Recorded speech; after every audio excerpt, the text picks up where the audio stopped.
Hare Krishna. Hare Krishna. Let's start. Om Namo Bhagavate Vasudevaya. Om Namo Bhagavate Vasudevaya. Om Namo Bhagavate Vasudevaya.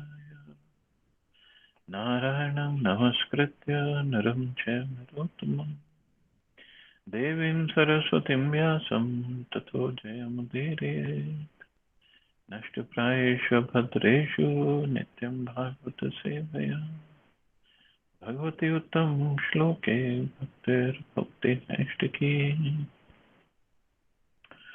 So continuing with the discussion on Srimad Bhagavatam, Canto 4, Chapter 16, Praise of King Prithu by the Professional Reciters. Text number 11 onwards. So the professional reciters further says, Durasado durvishaha asanno api vidurabhat neva bhi bhavitum shakyo vena rani uttito analaha. King Prithu was born of the dead body of King Vena, as fire is produced from Arani wood. Thus King Prithu will always remain just like fire, and his enemies will not be able to approach him. Indeed, he will be unbearable to his enemies, for although staying very near him, they will never be able to approach him, but will have to remain as if far away. No one will be able to overcome the strength of King Prithu. Arani wood is a kind of fuel used to ignite fire by friction. At the time of performing sacrifices, one can ignite a fire from Arani wood. Although born of his dead father, King Prithu would still remain just like fire. Just as fire is not easily approached, King Prithu would be unapproachable by his enemies, even though they would appear to be very near him. So he would be just like fire in his strength. So nobody would be able to approach him, forget about defeating him. And he showed his prowess in the next chapter. We'll see the pastimes of King Prithu. And he showed his prowess all over the world. Antarbahishcha bhutanam pashyan karmani charane udasinivadhyakshu vayuratmayeva dehinam. King Prithu will be able to see all the internal and external activities of every one of its citizens. Still, no one will be able to know his system of espionage, and he himself will remain neutral regarding all matters of glorification or vilification paid to him. He will be exactly like air, the life force within the body, which is exhibited internally and externally, but is always neutral to all affairs. So he will be able to see all the internal and external activities of every one of his citizens. Means he'll be so powerful, and just like he says, still no one will be able to know his system of espionage. Means he would have his spies all over to give him the reports. And he would know everything that is going on in his kingdom. He will be neutral to both glorification or vilification. Because not everybody is going to agree with the king, even if it is King Prithu. Obviously not. But he will remain neutral. Na dandayam dandyati esha sutam atma dusham api dandyati atmajam api dandayam dharma pathe sthitaha. Since this king will always remain on the path of piety, he will be neutral to both his son and the son of his enemy. If the son of his enemy is not punishable, he will not punish him. But if his own son is punishable, he will immediately punish him. That's a sign of neutrality. The criminals will be punished, whether his son or whether somebody else's. These are the characteristics of an impartial ruler. It is a duty of a ruler to punish the criminal and give protection to the innocent. King Prithu was so neutral that if his own son were punishable, he would not hesitate to punish him. On the other hand, if the son of his enemy was innocent, he would not engage in some intrigue in order to punish him. So completely opposite from today's government. They will do everything to protect their son, whether he has done the biggest crime in the kingdom. But at the same time, they would be ready to punish anybody, even though he is innocent. They would be ready to punish him just to protect their own son. Asya pratihatam chakram prithor amana chalat vartate bhagwan arko yavat tapati go ganah.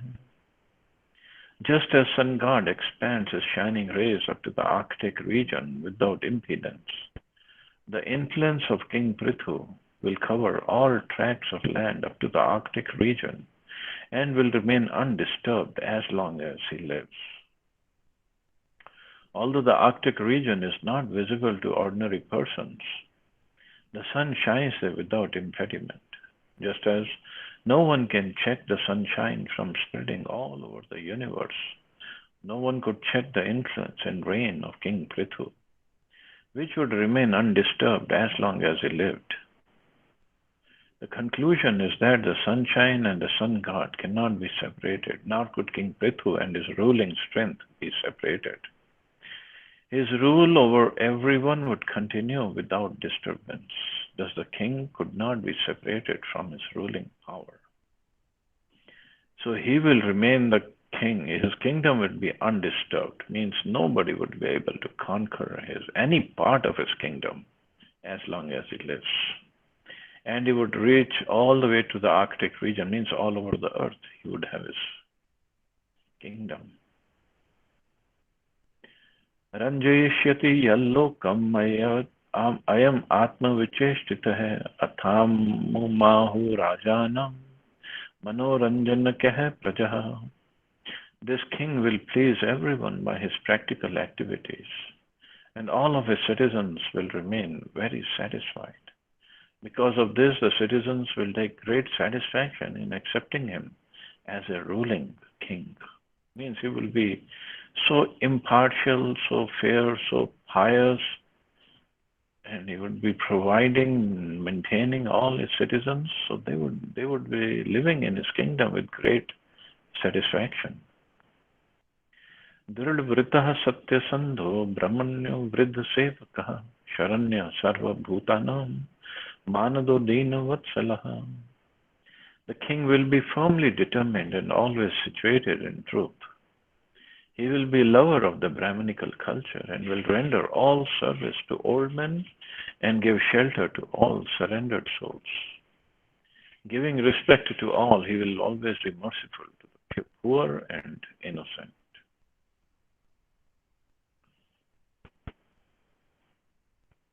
The word Vriddha Sevaka is very significant. Vriddha means old men. There are two kinds of old men. One is old by age and another is old by knowledge. This Sanskrit word indicates that one can be older by the advancement of knowledge. King Prithu was very respectful to the Brahmins and he protected them. He also protected persons advanced in age. Whatever the king would decide to do, no one would be able to stop. That is called Drida Sankalpa or Drida Vrita. So firmly determined, but not in a bad way, not like arrogant, always situated in truth. So determined to pay respects, love Brahminical culture, love and protect the Brahminical culture. That's the right duty of a king. And it says he'll be always be merciful to the poor and innocent. Matri bhakti parastrishu patanyam ardha ivatmanah prajasu pitri vatsingha kinkro brahmavadinam. The king will respect all women as if they were his own mother and he will treat his own wife as the other half of his body.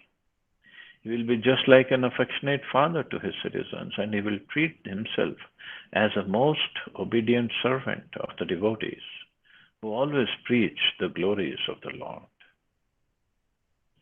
A learned man treats all women except his wife as his mother, looks on others' property as garbage in the street, and treats others as he would treat his own self. These are the symptoms of a learned man as described by Chanakya Pandit. So Chanakya Pandit, Prabhupada quoted him very often because the morality, his teachings are great from any perspective. So Prabhupada said this should be the standard of education. Matravat pardareshu pardraveshu loshtavat atma sarvabhuteshu yakaroti sapandita. Means matrivat pardareshu treats all women except his wife as his mother. Looks on others' property as garbage in the street. Means he has no interest in stealing or taking over anybody else's property. And treat others as he would treat his own self. Means give full respect to everybody else. And this should be the standard of our education. Not that education should merely be get a degree, get a job, and do whatever you want. And better job you have, or better business you can run, more money you can make, and then you are above any law or any other rules of morality. This is what these days is. Whether the person is educated or not, if he has money, he will be considered a Pandit. In fact, that's a symptom of Kali Yuga. Money is the one that is most powerful. Then he'll be considered Pandit. The TV people will be interviewing him or her, and the news people will be interviewing him or her, just because he has money and some fame. And fame actually comes from money. The whole criteria these days is money. That's it. So education does not mean having academic degrees only. One should execute what he has learned in his personal life. These learned characteristics were verily manifest in the life of King Prithu. Although he was the king, he treated himself as a servant of the Lord's devotees. According to Vedic etiquette, if a devotee comes to a king's palace, the king would immediately offer his own seat to him. The word Brahmavadinam is very significant. Brahmavadi refers to the devotees of the Lord. Brahman, Paramatma, and Bhagwan are different terms for the Supreme Brahman. And the Supreme Brahman is Lord Krishna. This is accepted in Bhagavad Gita by Arjuna. Param Brahma Param Dhama. Thus the word Brahmavadinam refers to the devotees of the Lord. The state should always serve the devotees of the Lord, and the ideal state should conduct itself according to the instructions of the devotee. Because King Prithu followed this principle, he is highly praised. So here Prabhupada said, although he was a king, he treated himself as a servant of the Lord's devotees. According to Vedic etiquette, if a devotee came to the king's palace, the king would immediately offer his own seat to him. Just like when Vishwamitra Muni went to King Dashrath's palace, King Dashrath invited him. He gave him his own seat, knowing very well that the devotees are not at all attached to the seat, to the kingdom, to the administration. And by a devotee of level of Vishwamitra Muni, if he would sit on the throne of King Dashrath, even just for a while, he would even only purify the throne and purify the mentality of the king. So that was the whole idea. The king would think that I'm just a servant of these sadhus and the devotees. And obviously the devotees would also be in the limit. And They would not just give any rule or any justice or anything rulings while they're sitting on the throne of the king. They wouldn't do that. But this was the etiquette. Even even Prabhupada's time, or like Giriraj Maharaj was once explaining, he was in Bombay when the Bombay Temple, Juhu Temple was started. And he was living there. So many Prabhupada disciples were there, but he would be responsible for going and making life members from the wealthy industrialists and businessmen in Bombay. So he would go and meet industrialists, and the industrialists would also give up their seat for Giriraj Maharaj to sit on it. So just as a gesture, proper etiquette and proper respect to a sannyasi or to a devotee. So the devotees are supposed to be properly respected, and King Prithu showed this by his example. Although he is a Shaktavesh avatar of the Lord, but still, as a matter of etiquette, he would show how the devotees or sadhus should be treated. Dehinam atma vat preshta sufridam nandivardhana mukta sangha prasango ayam danda paner asadhushu. The king will consider all embodied living entities as dear as his own self, and he will always be increasing the pleasures of his friends. He will intimately associate with liberated persons, and he will be a chastising hand to all impious persons. The word Dehinam refers to those who are embodied. The living entities are embodied in different forms, which number 8,400,000 species. All of these were treated by the king in the same way he would treat himself. In this age, however, so-called kings and presidents do not treat all of the living entities as their own self. Most of them are meat eaters, and even though they may not be meat eaters and may pose themselves to be very religious and pious, they still allow cow slaughter within their state. Such sinful heads of state cannot actually be popular at any time. Another significant word in this verse is Mukta Sangha Prasanga, which indicates that the king was always associating with liberated persons. So he would be treating all living entities, not just the human beings, animals, plants, birds, everybody as his own, as dear as his own self. Means he will be always protecting and maintaining even the animals. And he will intimately associate with the liberated persons, intimately associate with the sadhus, because in their association only one can keep the consciousness properly situated. Otherwise, as a king, he would be dealing with so many administrative duties, that chances are people forget the real purpose of life, real goal of life. But he will be intimately associating with liberated persons. Ayam tu sakshat bhagwan striyadhisha kutastha atma kalayavatirana yasmin vidya rachitam nirartakam pashyanti nanatmam api pratitam. This king is a master of the three worlds and is directly empowered by the Supreme Personality of Godhead. He is without change, and he is an incarnation of the Supreme, known as Shaktavesh Avatar. Being a liberated soul and completely learned, he sees all material varieties as meaningless because the basic principle is nescience.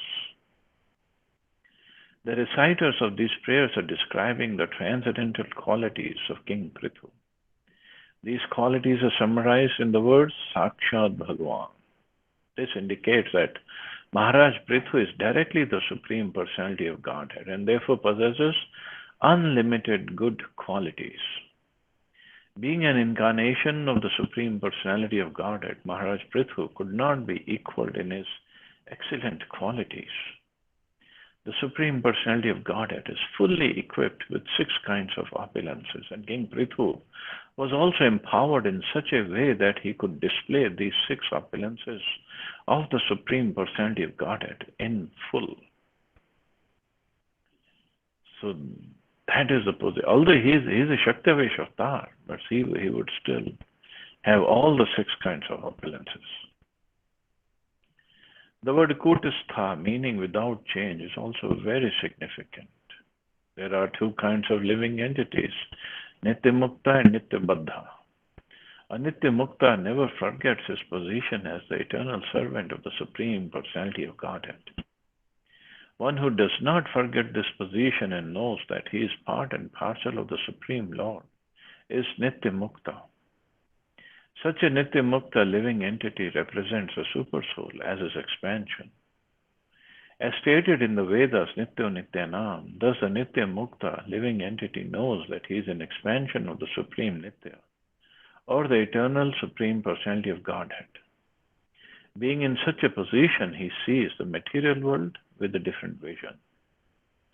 The living entity whose Nitya Baddha or eternally conditioned sees the material varieties as being actually different from one another. In this connection, we should remember that the embodiment of the conditioned soul is considered to be like a dress.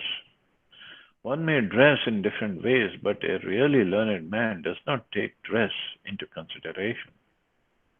The humble sage, by virtue of true knowledge, sees with equal vision a learned and a gentle Brahman, a cow, an elephant, a dog and a dog eater, or an outcast. So the shloka says, being a liberated soul and completely learned, he sees all material varieties as meaningless because the basic principle is nescience. So Nitya Mukta soul, or liberated, eternally liberated, always liberated soul, he sees beyond these bodily designations. Not just sees, he deals with the people on the spiritual basis, on the soul basis, not on the basis of body. Thus, a learned man does not look upon the dresses that externally cover the living entity, but sees the pure soul within the varieties of dress and knows very well that the varieties of dress are the creation of nescience or ignorance, avidya rachitam. Being a Shaktavesh avatar empowered by the Supreme Personality of Godhead, Prithu Maharaj did not change his spiritual position, and consequently, there was no possibility of his viewing the material world as reality. And this is, so he would be dealing also on the spiritual basis. And this is a real symptom of a king, of a leader. So, and people follow the leader, Yadyata Charti Shreshtas. As he sets an example, common people follow. So a leader should be a Vaishnava or a devotee or as here Shaktavesh avatar. But these days democracy means, Prabhupada explains, fools and rascals electing another fool and rascal. So what do you expect? Ayam bhuvo mandalo modyadre gopta kaviru naradeva natha asthaya jatram rathamat chapaha paryasyate dakshinota yatharkaha. This king, being uniquely powered and heroic, will have no competitor. He will travel around the globe on his victorious chariot, holding his invincible bow in his hand, and appearing exactly like the sun, which rotates in its own orbit from the south. In this verse, the word yatharkaha indicates that the sun is not fixed but is rotating in its orbit, which is set by the Supreme Personality of Godhead. This is confirmed in the Brahma Samhita and also in other parts of Srimad Bhagavatam. In the fifth canto of Srimad Bhagavatam, it is stated that the sun rotates in its own orbit just see the speed of movement of sun, 16,000 miles per second. So all these descriptions are given in the fifth canto, description of the universe. You will be amazed how everything is made by Krishna and everything is working under his order. So sun rotates in its own orbit at the rate of 16,000 miles per second. Similarly, Brahma Samhita says, Yasyagya Brahmati Sambrita Kala Chakra. The sun rotates in its own orbit according to the order of the Supreme Personality of Godhead. The conclusion is that the sun is not fixed in one place. As far as Prithu Maharaj is concerned, it is indicated that his ruling power would extend all over the world. The Himalaya mountains from which the sunrise is first seen are called Udayachala or Udayagiri. It is herein indicated that Prithu Maharaj's reign over the world would cover even the Himalaya mountains and extend to the borders of all oceans and seas. In other words, his reign would cover the entire planet. Another significant word in this verse is Naradeva, as described in previous verses, the qualified king, be he King Prithu or any other king who rules over the state, as an ideal king should be understood to be God in human form. Any other king who rules over the state as an ideal king should be understood to be God in human form. So Naradeva, that's why he was called Naradeva or Narpati. Many times called Narpati. According to Vedic culture, the king is honored as the Supreme Personality of Godhead because he represents Narayan, who also gives protection to the citizens.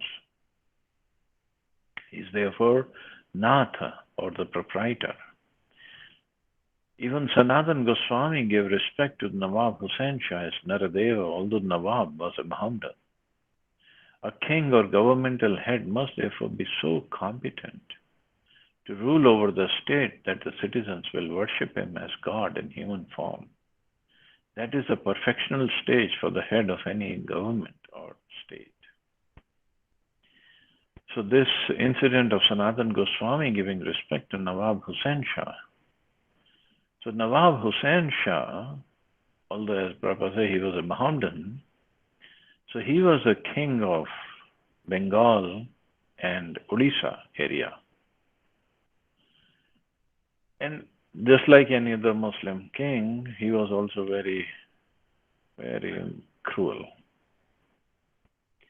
But then, because he wanted to expand his kingdom, he consulted his ministers, and the ministers told him these two brothers, or three brothers, which were later became Rupa Goswami, Sanatan Goswami, and their brother Anupam, who was father of Jiva Goswami. They said, if you somehow bring them into your ministerships, in charge, then the Hindus, even the Brahmins or Vaishnavas, they will have no problem with you. They will follow you. So you just make them ministers. So Nawab Hussain Shah sent this proposal to Rupa, Sanatan, and Anupam, the three brothers. And he knew, he was very impressed by their scholarly abilities. But now Rupa Goswami, they were in a fix. How can we serve under a Muslim king? But the king then made a proposal, gave them a proposal. He said, if you become my ministers, I promise you, I will cut down my cruel activity. He did not say I'll stop completely. He said I'll cut down. But if you don't, if you refuse, then I'll increase killing the Brahmins, killing Vaishnavas, and breaking the temples. So now it's up to you. So when they were so forced, So they accepted the position. And they were so learned. So even in the administration, not just the scripture, even in administration. Sanatan Goswami was like the prime minister, and Rup Goswami was finance minister under Nawab Hussain Shah. And he would just leave his Nawab Hussain Shah would leave his administrative um, tensions or responsibilities on these brothers, and he would just go for fighting and winning other kingdoms, defeating other kings. So it was difficult for Rupa and Sanatan Goswami, but they could not do anything. So when Chaitanya Mahaprabhu came to Ramkeli, and Rupa and Sanatan Goswami and Anupam Goswami, they all three met Mahaprabhu. So Mahaprabhu, actually that time they became Rupa and Sanatan Goswami. Before that, they were Santosh Rai and Amardev. And Nawab Hussain Shah has given the name Sakar Malik and Dabir Khas. So Mahaprabhu gave them Rupa and Sanatan Goswami and Anupam Goswami. So they wanted to live with Mahaprabhu. But Mahaprabhu said, no, the time is not right. When Krishna feels the time is right, he will make all the arrangements for you to join me. So after some time, Rupa and Sanatan Goswami, they said, forget it, we don't want to do any more jobs. So Rupa Goswami had resigned, but Sanatan Goswami, he just said he was on indefinite sick leave. He said, I'm sick, I cannot come. So Nawab Hussain Shah was in the kingdom. He had come back from one of his fighting trips. So he asked his minister, where is Sanatan Goswami? They said, oh, he says he is sick. So Nawab Hussain Shah sent somebody to Sanatan Goswami's house. And this guy went and came back and he said, Sanatan Goswami is not sick. He's just sitting there listening to Bhagavatam. He has so many Brahmins in his house, and they're just reciting Bhagavatam all day, every day. And he's just enjoying listening to Bhagavatam. He's not sick. So Nawab Hussain Shah got angry that how come Sanatan Goswami is not showing up for work? So he came to his house. And as soon as Nawab Hussain Shah entered the house of Sanatan Goswami in Ramkeli, and that house and the nearby gardens Sanatan Goswami had made just like Vrindavan.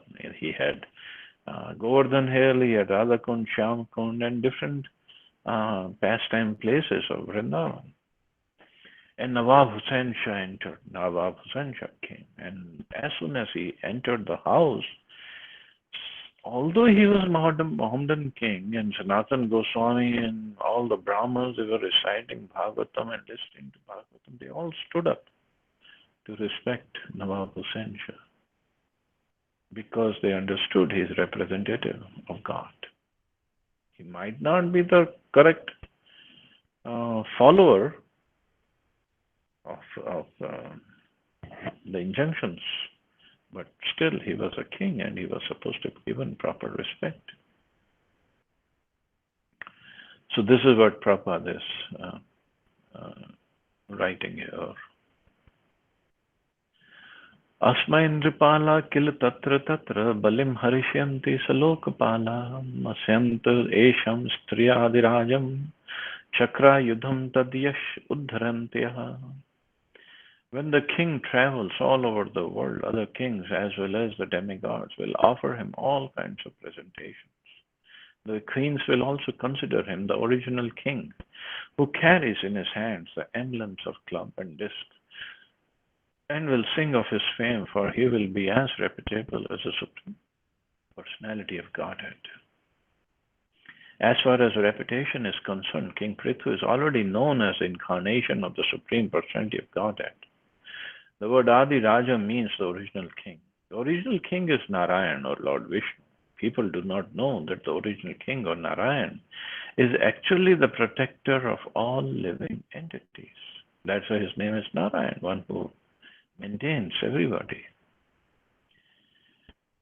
As confirmed in Vedas, Eko Bahunam Yovidudhati Kama. Actually, the Supreme Personality of Godhead is maintaining all living entities. The king of Naradev is his representative. As such, the king's duty is to personally supervise the distribution of wealth for the maintenance of all living entities.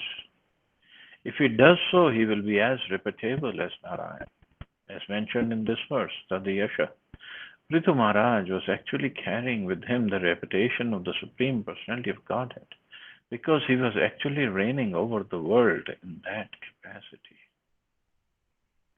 So as the Shaktavesh Avatar, he was ruling in that capacity, and he was also known as Adi Raja, the original king.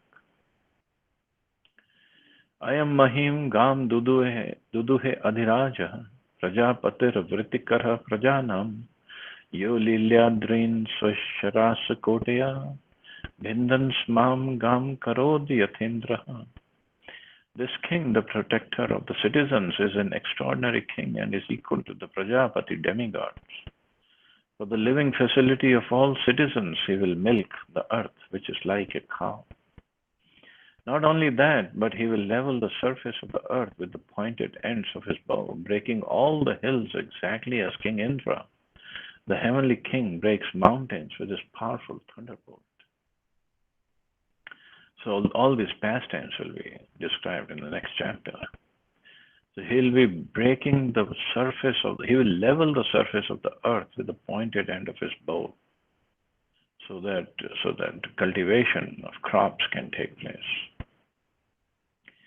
Visphurjayanna jagavam dhanusvayam yada charat kshamam vishayamajo tada nililyo urdishi dishya santo langulam udyamya yatham mrigendraha. When the lion travels in the forest with his tail turned upward, all menial elements hide themselves. Similarly, when King Prithu will travel over his kingdom and vibrate the string of his bow, which is made of horns of goats and bulls and is irresistible in all battle, all demoniac rogues and thieves will hide themselves in all directions. It is very appropriate to compare a powerful king like Prithu to a lion. In India, Kshatriya kings are still called Singh, which means lion. That's why that movie, The Lion King. Unless rogues, thieves, and other demoniac people in a state are afraid of the executive head, who rules the kingdom with a strong hand, there cannot be peace or prosperity in the state. Thus, it is most regrettable when a woman becomes the executive head instead of a lion-like king. In such a situation, the people are considered very unfortunate.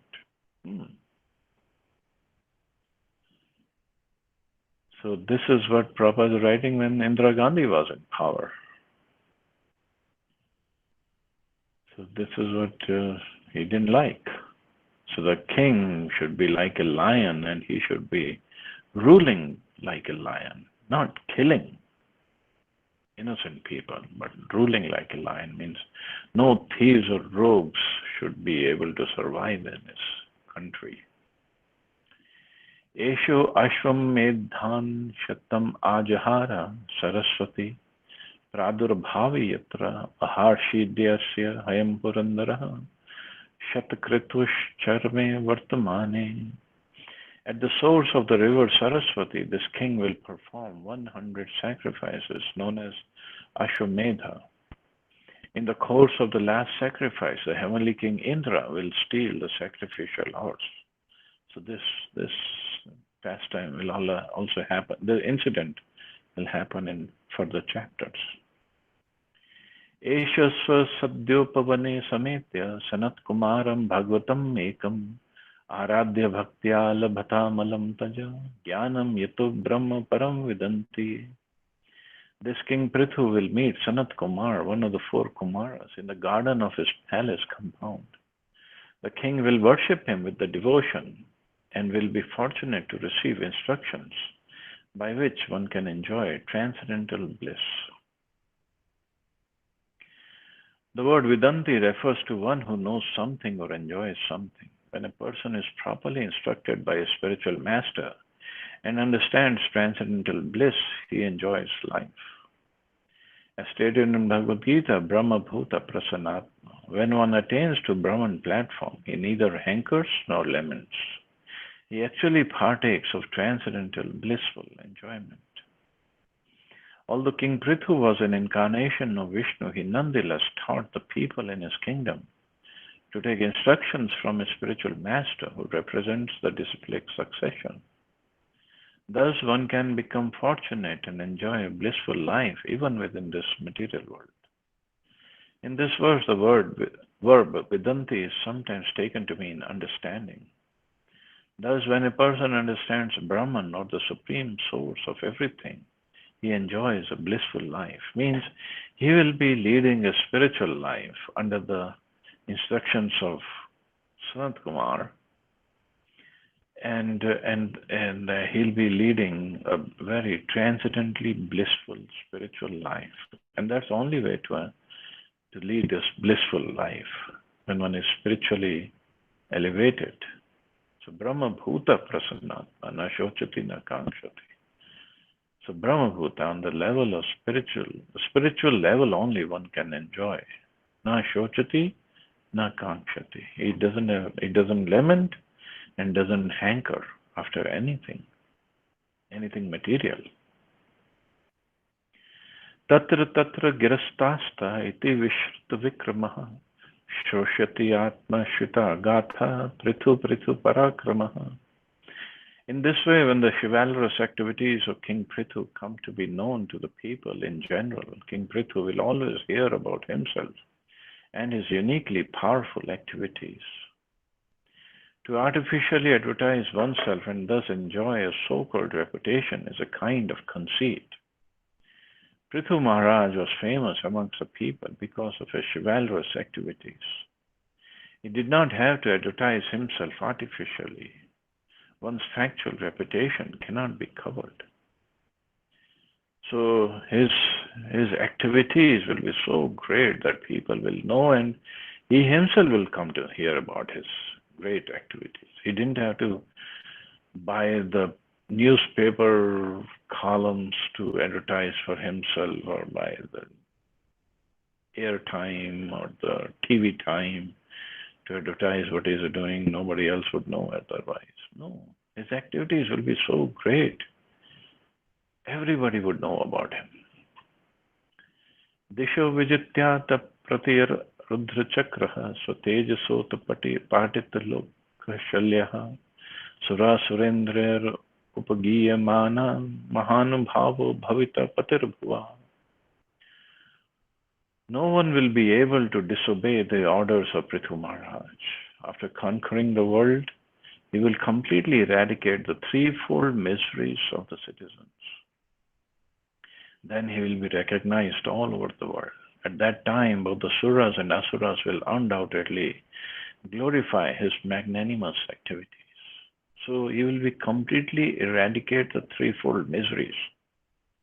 Can we imagine? No more Adidevik, Adibhotik or the Atmik Klesha. At the time of Maharaj Prithu, the world was ruled by one emperor, although there were many subordinate states, just as there are many united states in various parts of the world. In olden days, the entire world was ruled through many states, but there was a supreme emperor who ruled over all subsidiary states. As soon as there were some discrepancies in the maintenance of the Varnashram system, the emperor would immediately take charge of the small states.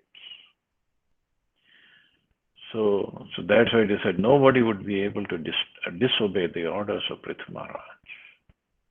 The word Uttapatit Loka Salya indicates that Maharaj Prithu completely uprooted all the miseries of its citizens.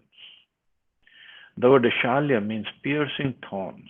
There are many kinds of miserable thorns that pierce the citizens of a state. But all competent rulers, even up to the reign of Maharaj Yudhishthira, uprooted all the miserable conditions of the citizens. It is stated that during the reign of Maharaj Yudhishthira, there did not even exist severe cold or scorching heat, nor did the citizens suffer from any kind of mental anxiety.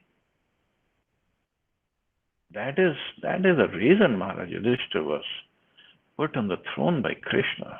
Oh, the whole battle was arranged. Millions and millions of people were killed just to put Maharaj Yudhishthira on the throne. Because he was such a righteous king, and it said there did not even exist severe cold or scorching heat, and he was a ruler of the whole planet. So even the so-called Arctic region where there's severe cold these days, or Antarctic, it is said it didn't exist. On the mountains, yes, where nobody lives, but people didn't have to suffer severe cold or scorching heat. And nor did the citizens suffer from any kind of mental anxiety. Wow.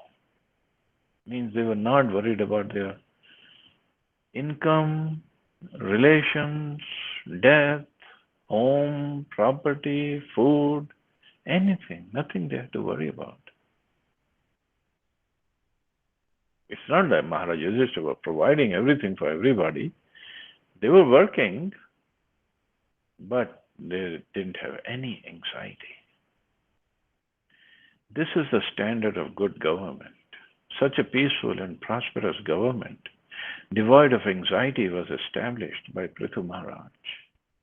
Thus the inhabitants of both saintly and demonic planets were all engaged in glorifying the activities of Maharaj Prithu. Persons or nations anxious to spread their influence all over the world should consider this point. If one is able to eradicate completely the threefold miseries of the citizens, not just human beings, of all the citizens, he should aspire to rule the world. One should not aspire to rule for any political or diplomatic considerations. And these days it's not even political or diplomatic, it's all financial considerations. But if we do so, then the leader has to take the 1/6 of the karma of all the population under him. So Maharaj Prithu, Adi Raja, the original king and an ideal king, this chapter ends today, and we'll see how he rules over from next chapter onwards. We'll start tomorrow. Anybody has any questions or comments?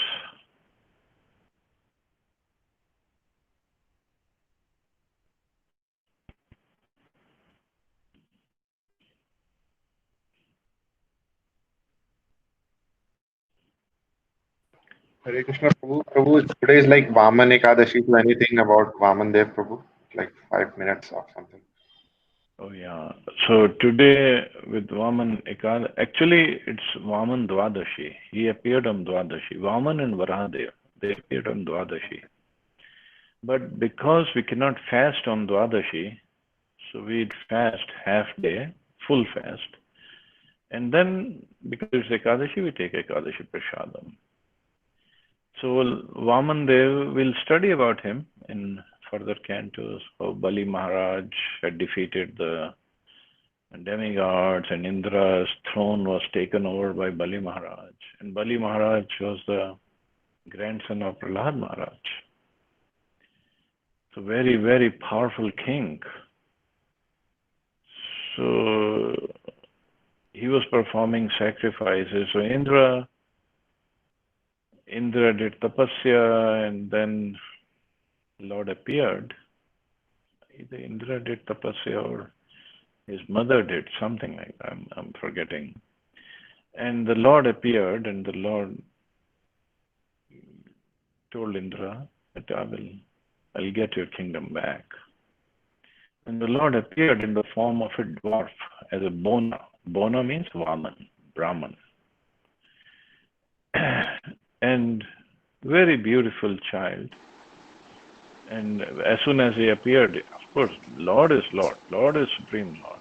He appears in any form. He is a Supreme Personality of Godhead. With all his opulences, he appears. and all the characteristics, transcendental characteristics. So when he appeared, everybody, all the demigods came, they offered him something. But then he went to the arena of Bali Maharaj to beg the whole kingdom, because he didn't want to defeat Bali Maharaj. Because why? Because of his relationship with Prahlad Maharaj. So he didn't want to kill him. And this was the only way he could figure out to get the kingdom back. And when he went there, he just asked for 3 pieces of land. And that is why he appeared as a dwarf Brahman. So if he had appeared in his universal form or a huge form, then Bali Maharaj would have hesitated, maybe. But he appeared as a little Brahman boy. So I just want 3 steps of land, that's it. Bali Maharaj was laughing, and we'll read that. And Vamandev gives a beautiful instruction. If one is not satisfied with little, he cannot be satisfied with lot. So very important instruction for us. But anyway, the pastime continued. And when he got the donation charity by Bali Maharaj, that okay, 3 steps of land. So then Vamandev increased his size. But this is why, and we know the whole story, but the gopis, now gopis, they are in a different category with dealing with Krishna. So many times they have fight, and the gopis, they call Krishna ill names, and sometimes they call him, you're the cheater.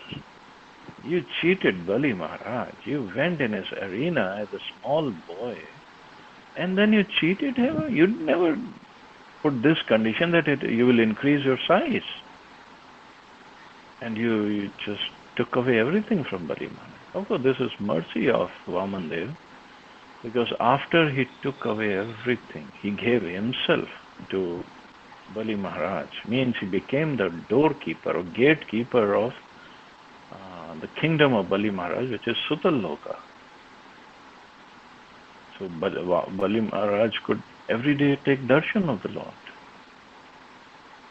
So it's the whole pastime is wonderful, but ultimately it's all his mercy.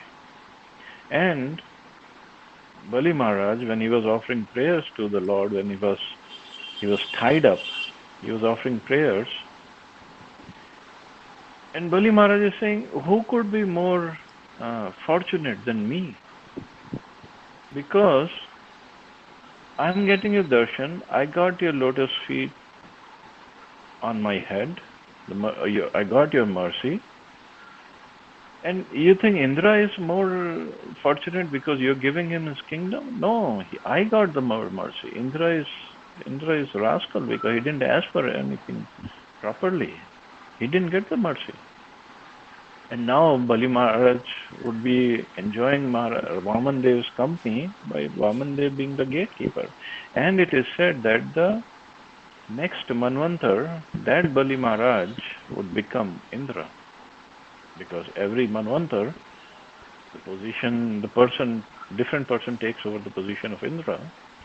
So that Bali Maharaj would become Indra in the next Manvantar. So for Bali Maharaj, it was completely win-win situation everywhere. Anyway, it's a beautiful, beautiful pastime. We'll study whenever it comes to that chapter.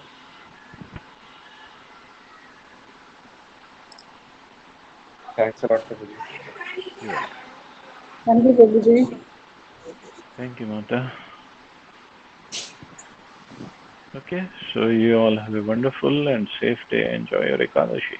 Hare Krishna. Jai Srila Prabhupada. Hare Krishna. Hare